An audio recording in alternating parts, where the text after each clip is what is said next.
Welcome back to our channel, guys. On today's video, we're going to be talking about the hamstrings. Now, this is a topic we haven't really covered. So today I'll be giving you an idea of what you guys can do on a lying hamstring curl. Now, that's a very common machine that you might find in your gyms. And if you have a lying hamstring curl machine, I will be giving you 3 variations on how you can perform a lying hamstring curl. Now, these 3 variations would differ in the muscles it targets, as well as how you can potentially break a plateau when you apply any one of these variations. Stay tuned.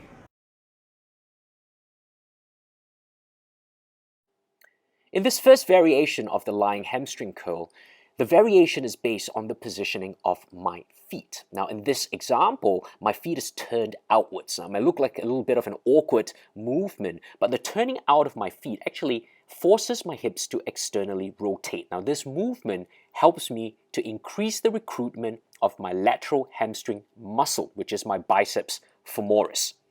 So, very effective in recruiting the biceps femoris. Now, as I start to move to the next foot position, which is a neutral foot position, you start to see that in a neutral foot position, I am more effective in an overall recruitment of all my hamstring muscles, both my lateral and medial hamstring muscles.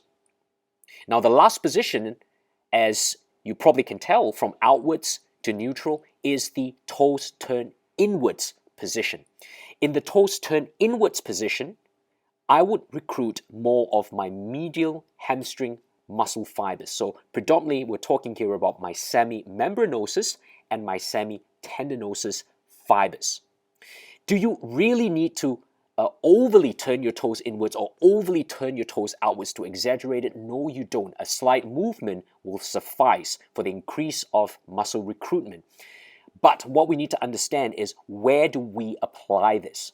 We apply it to individuals who are predominant in their walking posture. So for example, if I get someone who tends to walk with their toes outwards, very much like a duck, if you want to put it that way, the toes are turned outwards, that individual would have to have a predominance of their lateral hamstring muscle that is firing most of the time. So it actually causes them to externally rotate the hips. If I train such an individual, then my goal is to minimize that external rotation. All right, so to bring the feet more towards neutral. So in a lying hamstring curl, this is where I would emphasize a toes turn inwards position to minimize the recruitment of the lateral hamstring muscle. Similarly, if I get someone that comes to me that walks with both knees, so the knees are kind of turned in, the toes are turned inwards, I would try to get them to focus on a toes turn out position on the lying hamstring curl. So that's how this is being applied.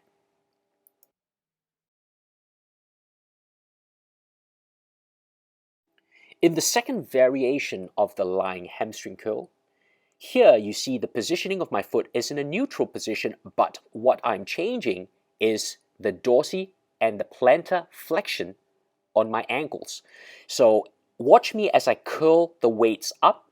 My feet are at a dorsi position, and as I let it down, my feet is in a plantar flexed position. The dorsiflex position helps me to recruit my calves as well as I curl the weight up. The benefits of this is when your calves and hamstrings are involved in curling a weight up, you're lifting a heavier weight. So you're allowed to lift a much heavier weight on the way up, but as you come down, you want to overload the eccentric portion of the lying hamstring curl with your toes plantar flex, and this takes out the calf muscle in the equation of the lying hamstring curl. As I do that, this overloads my hamstring significantly on the eccentric movement. So this particular exercise right here is a great exercise to overload the eccentric portion of the lying hamstring curl and focusing directly on the hamstrings itself without the calves getting involved.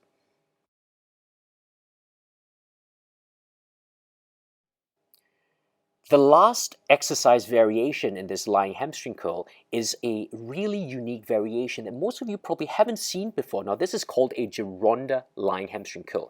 And the way this is done is, if you watch how I position myself, so my knees are just hanging off the edge of the lying hamstring curl.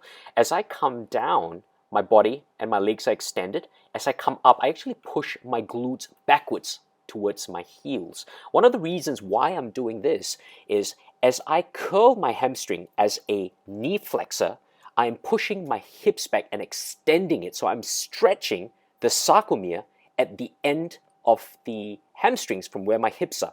And what I'm actually doing is maximizing the stretch and maximizing the contraction of my hamstrings at the same time. Now, research has shown that sarcomere lengths are being maximized when one end of the sarcomere is being lengthened as the other end is being contracted. So this is a great combination of actually lengthening one end as I push my glutes backwards and contracting one end as I curl it back towards myself. So as a knee extensor, it's being contracted. As a hip flexor, it is being extended. A great movement. It does require a little bit of coordination, but if you do get this right, the Gironda hamstring curl is a bang for buck activity on the lying hamstring curl. Thank you so much for watching this video. Just in summary, remember that once you learn to change your body position within the hamstring curl itself, these variations start to load up your body in the way that it should. So changing your body positions is extremely important. We're going to start again reminding you the first exercise, which is changing the positioning of your feet, whether it's neutral, turn out, or inwards. The second exercise is where your feet are dorsiflexed or plantar flexed, so whether it's pointed towards the floor or away from the floor. And the third exercise is about changing the positioning of your body as you actually do the hamstring curl itself. So body positioning is critical to exerting the right effect within a hamstring curl.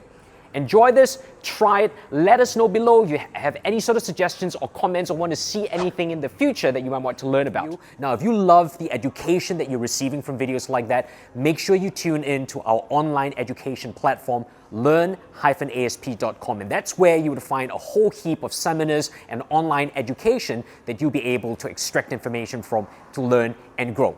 We'll look forward to seeing you there or in our YouTube channel. Continue to support us and see you soon.